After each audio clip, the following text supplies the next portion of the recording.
আমরা আজকে আসাননগর ঢাকাপাড়ায় একটা আমাদের দাদা চাষবাস করে এবং সেই জায়গায় আমাদের দেওয়া হয়েছিল কি ভুবস্ত্র সুপার, একটু তুলে দেখাও, ভুবস্ত্র সুপার আর হচ্ছে গ্রোম্যাজিক, ঠিক আছে।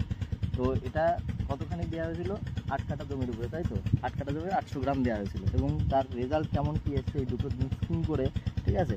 তো এটা আমরা আজকে দেখবো কীরকম। দাদা একটা আজকে একটা গাছটা তুলে আমাদেরকে দেখান একটা সাইড যে কেমন কি শিকড়টা হয়েছে ভালো করে মানে ভিতর থেকে হয়তো। হ্যাঁ, এটা এরকম একটা গাছ তুলুন। ওকে,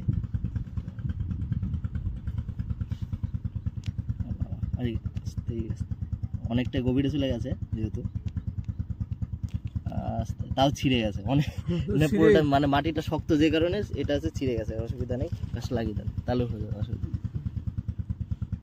মাটিটাও সুন্দর থাকবে এবং যেটা হচ্ছে কথা, এবং এই মাটির উর্বরতাও বাড়িয়ে দেবে, যে গাছের চেহারাটাও চেঞ্জ করবে, সেটা